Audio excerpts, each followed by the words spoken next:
Greetings to everyone on the channel Real Facts, and today we will tell you a very unusual story. The hatred of his brother's murderers haunted Anthony Colon for many years, and who would suppose that one day his desire to visit a friend in a penal colony would change his life forever? The day when Anthony Colon heard that his elder brother had been killed in East Harlem, he was filled with hatred, and this feeling tormented him for several years. Just as he desperately missed Wilfred, he desperately hated the three men who had taken the life of his dearest brother.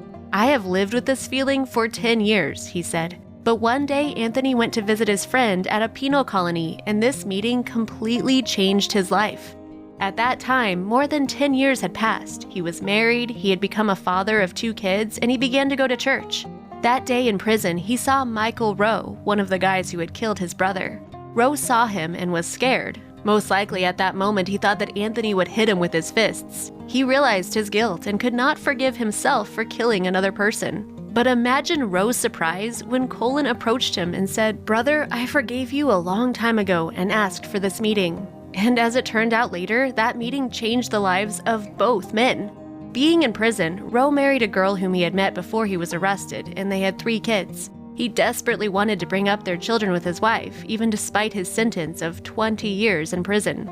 "I realized that I could die in prison or go free an old gray-haired man," he said. "I still did not believe that I could forgive myself for what I had done. I am aware of all the pain that I have caused people."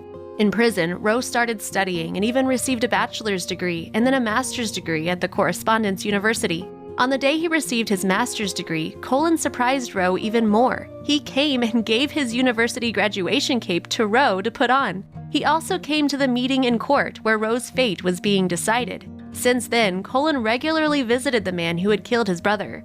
A few years ago, Rowe got out of prison, where he had spent 20 years. He appeared at his daughter's school with a box of cupcakes, which was the most amazing moment of her life. For the first time, he saw the house where he would live with his wife and children. He went to Anthony Colon's office, where he worked for an organization which helped unfortunate teens and young people who had problems.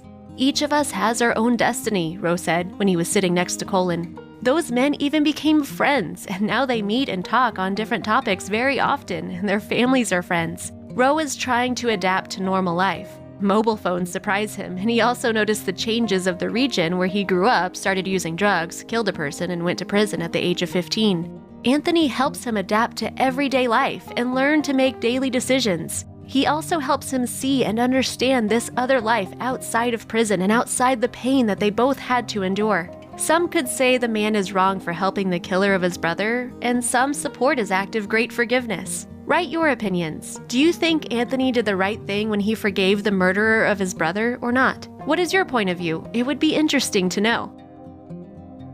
And that is all. If you enjoyed the video, click like, share it with your friends, and subscribe to our channel. See you soon!